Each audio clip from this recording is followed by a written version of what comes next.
ഈശോ മിശിഹായ്ക്ക് സ്തുതിയായിരിക്കട്ടെ. ഉസ്താദ് ഹോട്ടൽ എന്ന ഒരു മനോഹരമായ മലയാള സിനിമയുണ്ട്. അതിൽ തൻ്റെ കൊച്ചുമോനെ കുറച്ചുകൂടെയൊക്കെ ജീവിതം പഠിപ്പിക്കാനായിട്ട് എന്തിനു വേണ്ടിയിട്ടാണ് ഈ ഭക്ഷണം ഇങ്ങനെ പാകം ചെയ്യുന്നതെന്നൊക്കെ മനസ്സിലാക്കി കൊടുക്കുവാനായിട്ട് അയക്കുന്ന ഒരു ഉപ്പുപ്പാനെ കാണുന്നുണ്ട്. അദ്ദേഹം അയക്കുക ചെന്നൈയിലുള്ള തൻ്റെ സുഹൃത്തിൻ്റെ അടുത്തേക്കാണ്. ഇതെന്താ ജീവിതം കുറച്ചുകൂടെയൊക്കെ ഒന്ന് പഠിക്കാൻ, എങ്ങനെയാണ് ഭക്ഷണം എന്തിനു വേണ്ടിയിട്ടാണ് ഉണ്ടാക്കുന്നതെന്നൊക്കെ പഠിക്കാനായിട്ട്.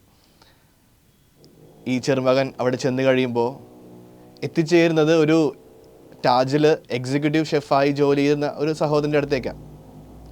അദ്ദേഹം തൻ്റെ ജീവിതത്തിൽ സംഭവിച്ച ആ ഒരു വലിയ കാര്യം പറഞ്ഞുകൊണ്ടാണ് പിന്നീട് കഥ മുന്നോട്ട് പോവുക. ഒരിക്കൽ കാറിൽ യാത്ര ചെയ്യുമ്പോൾ അകത്തുനിന്ന് ഭക്ഷണം കഴിച്ചുകൊണ്ടിരിക്കുകയായിരുന്നു അദ്ദേഹം. ഒരു ബ്ലോക്കിൽ പെട്ട് കിടക്കുന്ന സമയത്ത് കുറച്ച് അകലെയായിട്ട് ഒരു വൃദ്ധനായ സഹോദരൻ എന്തോ ഭക്ഷിക്കുന്നതായിട്ട് അദ്ദേഹം കാണുന്നുണ്ട്. ഒന്നുകൂടി ശ്രദ്ധിച്ചു നോക്കിയപ്പോൾ തൻ്റെ സ്വന്തം വിസർജ്യമാണ് കഴിച്ചുകൊണ്ടിരുന്നത്. അത്രയേറെ വിശപ്പിന് വിലയുണ്ടെന്ന് മനസ്സിലാക്കി എന്തിനു വേണ്ടിയിട്ടാണ് ഞാൻ ഭക്ഷണം തയ്യാറാക്കേണ്ടതെന്ന് തൻ്റെ ജീവിതത്തിനെ മനസ്സിലാക്കി ഒന്ന് പുതിയതായി തുടങ്ങിയ ആ സഹോദരൻ്റെ മുഖം പിന്നീട് നമ്മൾ ഈ ചെറുപ്പക്കാരിലും കണ്ടുന്നു. തൻ്റെ ജീവിതത്തിൽ പുതിയതായി തീരുമാനങ്ങളെടുത്തുകൊണ്ട് വിശപ്പിനാണ് ഏറ്റവും നല്ല രുചിയെന്ന് മനസ്സിലാക്കി ഭക്ഷണം ഞാൻ കൊടുക്കേണ്ടത് ശാരീരികമായ വിശപ്പടക്കാൻ മാത്രമല്ല, പക്ഷേ മനസ്സിനെ സന്തോഷിപ്പിക്കാനും അതിലുപരിയായിട്ട് കൂടെ ഒരാളുണ്ട്, അവരുടെ കാര്യങ്ങൾ മനസ്സിലാക്കുന്ന ഒരാൾ കൂടെ ഉണ്ടെന്നുള്ളൊരു ഉറപ്പ് നൽകാനായിട്ടാണ് കൂടെ ഉണ്ടാകേണ്ടത് എന്നൊക്കെ നമുക്കൊരു ഏറ്റവും വലിയ ഉപദേശം തരുന്നൊരു സന്ദേശം തരുന്ന സിനിമയായിട്ട് മാറുന്നു. ഏറ്റവും സ്നേഹം നിറഞ്ഞവരെ, ഈ ഷോയുടെ 3 വർഷത്തെ ആ പരസ്യ ജീവിതകാലം ഒന്ന് എടുത്ത് നോക്കിയാൽ കൃത്യമായിട്ട് നമുക്ക് കാണാൻ പറ്റുന്ന ഏറ്റവും മനോഹരമായ കാര്യം എന്താണെന്ന് വെച്ചാൽ, ഒരു വാക്യത്തിൽ നമുക്കത് ഇങ്ങനെ പറയാൻ സാധിക്കും: ഐ നോ യു, എനിക്ക് നിന്നെ അറിയാം. കർത്താവ് പ്രവർത്തിക്കുന്ന അത്ഭുതങ്ങൾ, കർത്താവ് ആയിരിക്കുന്ന സ്ഥലങ്ങൾ, കർത്താവ് പറയുന്ന കാര്യങ്ങൾ എല്ലാം എടുത്ത് നോക്കിയാൽ കൃത്യമായിട്ട് അറിയാവുന്ന സാധിക്കുന്ന ഒറ്റ കാര്യം, കൂടെയുള്ള തൻ്റെ ആളുകളെ, കൂടെയുള്ള മനുഷ്യരെ കുറച്ചുകൂടെയൊക്കെ ഒന്ന് അറിയാനായിട്ട് ഈശോ ശ്രമിച്ചെന്നാണ്. ആ അറിഞ്ഞുകൊണ്ട് അവർക്ക് ആവശ്യമുള്ളത് കൊടുത്തു. ഇനി ഇന്നത്തെ സുവിശേഷത്തിലേക്ക് നമ്മൾ കടന്നു വരുമ്പോൾ യോഹന്നാൻ്റെ സുവിശേഷം 6-ാം അധ്യായം. ആ 6-ാം അധ്യായം എന്ന പേര് കേൾക്കുമ്പോൾ തന്നെ മനസ്സിലേക്ക് വരേണ്ട ദിവ്യകാരുണ്യത്തെക്കുറിച്ചാണ്. കാരണം ദിവ്യകാരുണ്യത്തെക്കുറിച്ച് ഏറ്റവും മനോഹരമായി എഴുതി വച്ചിരിക്കുന്ന സുവിശേഷകനാണ് യോഹന്നാൻ. അത് ഇരിക്കുന്നത് ഈ ഒരു 6-ാം അധ്യായത്തിലാണ്. അതിന് മുന്നോടിയായിട്ടുള്ള അപ്പം വർദ്ധിപ്പിക്കലാണ് നമ്മൾ സുവിശേഷത്തിൽ വായിച്ച് കേൾക്കുക. അതിലത്തെ ആദ്യത്തെ വരി തന്നെ, ഒന്ന് ഈശോ സംസാരിക്കുന്ന ആദ്യത്തെ വരി തന്നെ നമുക്ക് ഈശോയുടെ സ്വഭാവം മനസ്സിലാക്കാനായിട്ട് സാധിക്കും. ഫിലിപ്പോസിനോട് ചോദിക്കുന്നത് എങ്ങനെയാണ്, ഇവർക്ക് എങ്ങനെ ഞാൻ ഭക്ഷണം കൊടുക്കും? മറ്റൊരു ചിന്തയുമല്ല, കർത്താവിൻ്റെ മനസ്സിൽ അവരെങ്ങനെ നോക്കുമെന്നുള്ളതാണ്. അവരുടെ ആവശ്യം അവിടെ ഭക്ഷണമായിരുന്നു. കാരണം അത്രയേറെ കഷ്ടപ്പെട്ട് കർത്താവിനോട് കൂടെ ആയിരിക്കുവാനായിട്ട് അവർ വരുമ്പോൾ അവരുടെ ആവശ്യം മനസ്സിലാക്കിയിട്ട് കർത്താവ് അതിനു വേണ്ടിയിട്ടുള്ള അത്ഭുതം പ്രവർത്തിക്കുന്നുണ്ട്. അപ്പം വർദ്ധിപ്പിച്ച് ഏവർക്കുമായിട്ടിങ്ങനെ കൊടുക്കുന്നുണ്ട്. നമ്മളിന്ന് ഈ ഒരു വചന വിചിന്തനത്തിൽ കുറച്ചുകൂടി ഒന്ന് ചിന്തിക്കാനായിട്ട് പോകുന്ന ആ ഒരു വാക്കിനെക്കുറിച്ച് തന്നെയാണ്. ഐ നോ യു, എനിക്ക് നിന്നെ അറിയാം. കഴിഞ്ഞ കുറച്ച് ദിവസങ്ങൾക്ക് മുന്നേ കാറ്റഗിസം കുർബാനയ്ക്ക് കുട്ടികളോട് ചോദിച്ച ചോദ്യം ഇതായിരുന്നു: നിങ്ങൾക്ക് നിങ്ങളുടെ അപ്പനും അമ്മയ്ക്കും ഏറ്റവും ഇഷ്ടമുള്ള ഭക്ഷണം ഏതാണെന്ന് അറിയാമോ? കുറേ കുട്ടികളിങ്ങനെ സന്തോഷത്തോടെ കൈവക്കി പറയാനൊക്കെ ആയിട്ട് തുടങ്ങുമ്പോൾ അതിനെ കൂടെ മറ്റൊരു ചോദ്യം ചോദിച്ചു. ഇപ്പോൾ ഒരു ചിക്കൻ കറി വീട്ടിൽ വെച്ചാൽ അവർക്ക് ഏത് ഭാഗമാണ് അതിൻ്റെ ഇഷ്ടമെന്ന് നിങ്ങൾക്കറിയാമോ? ഇപ്പോൾ പൊങ്ങിത്തുടങ്ങിയ കൈകളൊക്കെ ഇങ്ങനെ പയ്യെ താഴേക്ക് പോകുന്നതായിട്ട് കണ്ടു. കുർബാന കുറച്ച് കഴിഞ്ഞപ്പോൾ ഒരു കുഞ്ഞ് ഓടി വന്നിട്ട് അവൻ്റെ കാര്യങ്ങളിങ്ങനെ പറയാൻ തുടങ്ങി. എന്നിട്ട് പറഞ്ഞു, ഇതാണ് എൻ്റെ അപ്പന് ഇഷ്ടമുള്ളത്, ഇതാണ് എൻ്റെ അമ്മയ്ക്ക് ഇഷ്ടമുള്ളത്, എൻ്റെ അപ്പന് ഇഷ്ടമുള്ള കളർ ഇതാണ്. അങ്ങനെ ഓരോന്നോരോന്നായിട്ട് അവരുടെ ഇഷ്ടങ്ങൾ ഇങ്ങനെ കൃത്യമായിട്ട് പറയാൻ തുടങ്ങി. പക്ഷേ അടുത്തേക്ക് വന്നത് ഈ ഒരു കുഞ്ഞു മാത്രമാണ്. അവരോട് ചോദിച്ച ചോദ്യം ഇതായിരുന്നു: അവരുടെ ഇഷ്ടങ്ങൾ, അവരുടെ അപ്പൻ്റെ അമ്മ ഇഷ്ടങ്ങൾ അറിയാവോ? ഏറ്റവും സ്നേഹം നിറഞ്ഞവരെ, ഇന്ന് ഈ പരിശുദ്ധമായ ബലിയർപ്പിച്ച് നമ്മൾ പ്രാർത്ഥിക്കുമ്പോൾ പ്രത്യേകമായിട്ട് ഈ ഒരു സുവിശേഷ ഭാഗം, പ്രത്യേകിച്ച് ഈ അപ്പം വർദ്ധിപ്പിക്കലിൻ്റെ ആളുകളുടെ അവസ്ഥ മനസ്സിലാക്കി അവരുടെ ആവശ്യം മനസ്സിലാക്കി കർത്താവ് പ്രവർത്തിക്കുന്ന ഈ ഒരു അത്ഭുതത്തെക്കുറിച്ച് നമ്മൾ കാണുമ്പോൾ നമ്മളോട് തന്നെ ചോദിക്കേണ്ട ഒരു ചോദ്യമാണ്: എനിക്ക് എത്രമാത്രം എൻ്റെ കൂടെയുള്ള ആളുകളെ അറിയാം? പ്രത്യേകിച്ച് എൻ്റെ വീട്ടിലുള്ള ആളുകൾ. എൻ്റെ അപ്പനെ എനിക്ക് എത്ര അറിയാം? എൻ്റെ അമ്മയെ, എൻ്റെ സഹോദരങ്ങളെ, അല്ലെങ്കിൽ എന്നെ തന്നെ, എൻ്റെ യേശുവിനെ എനിക്കെത്ര അറിയാം? നേരത്തെ സൂചിപ്പിച്ചതുപോലെ ദിവ്യകാരുണ്യത്തെക്കുറിച്ച് സംബന്ധിച്ച ആ ഒരു അധ്യായമാണ് 6-ാം അധ്യായം.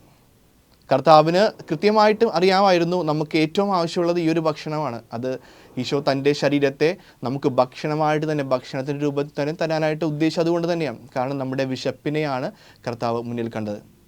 ആ വിശപ്പടക്കാനായിട്ട്, അത് ശരീരത്തിൻ്റെ മാത്രമല്ല മനസ്സിനും ഔഷധമാകുന്ന ഒന്നായിട്ട് പരിശുദ്ധ ദിവ്യകാരുണ്യം ഇന്ന് നമ്മുടെ മുൻപിലായിരിക്കുമ്പോൾ നമ്മളോടുള്ള ഓർമ്മപ്പെടുത്തൽ മറ്റൊന്നുമല്ല. ദിവ്യകാരുണ്യം സ്വീകരിക്കാനായിട്ട് നമ്മൾ വരുമ്പോൾ ദേവാലയത്തിൽ ഈ പരിശുദ്ധ കുർബാന അർപ്പിക്കുവാനോ നമ്മളായിരിക്കുമ്പോൾ എൻ്റെ വീട്ടിലുള്ള ആളുകളോട്, അല്ലെങ്കിൽ എൻ്റെ ഈശോയെ തന്നെ, എന്നെ തന്നെ എനിക്ക് എത്രമാത്രം ഒന്ന് മനസ്സിലാക്കാനായിട്ട് സാധിച്ചിട്ടുണ്ട്. അവരുടെ ആവശ്യങ്ങൾ അറിഞ്ഞിട്ട് എന്താണ് ഒരു കൈയെങ്കിലും കൊണ്ട് നമുക്കൊന്ന് എന്തെങ്കിലും പ്രവർത്തിക്കാനായിട്ട് സാധിച്ചിട്ടുണ്ടോ? അല്ലെങ്കിൽ ഒരു നല്ല വാക്ക് കൊണ്ട് അവർക്ക് ആശ്വാസം വാങ്ങാൻ കഴിഞ്ഞിട്ടുണ്ടോ?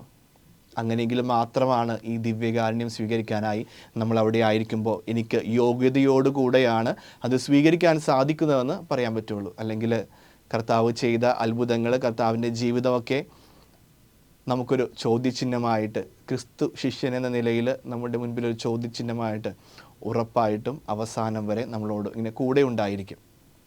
ഇന്ന് ഈ സുവിശേഷ വിചിന്തനത്തിൻ്റെ അവസാനത്തിലേക്ക് കടക്കുമ്പോൾ ഒരു ചിന്ത കൂടെ ഒന്ന് മനസ്സിലേക്ക് വരുന്നുണ്ട്.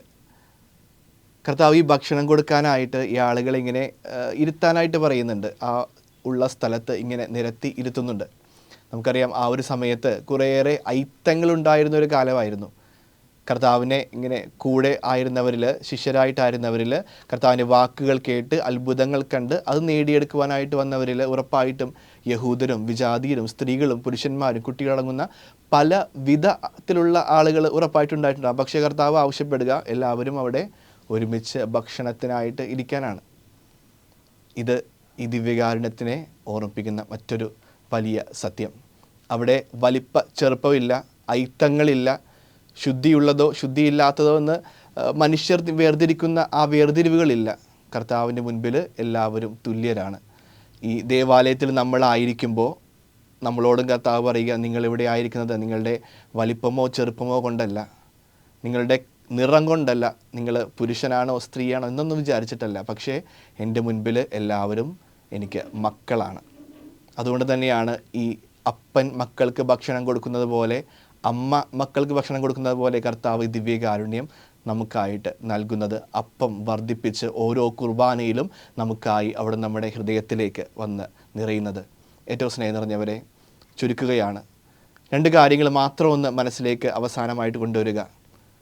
കർത്താവ് ഈ അത്ഭുതങ്ങൾ പ്രവർത്തിക്കുമ്പോൾ നമ്മളോട് പറഞ്ഞു വെക്കുന്ന ഒരൊറ്റ കാര്യം, എനിക്ക് നിങ്ങളെ അറിയാം, നിങ്ങളുടെ ആവശ്യം അറിയാം, നിങ്ങളുടെ ഇഷ്ടങ്ങളറിയാം.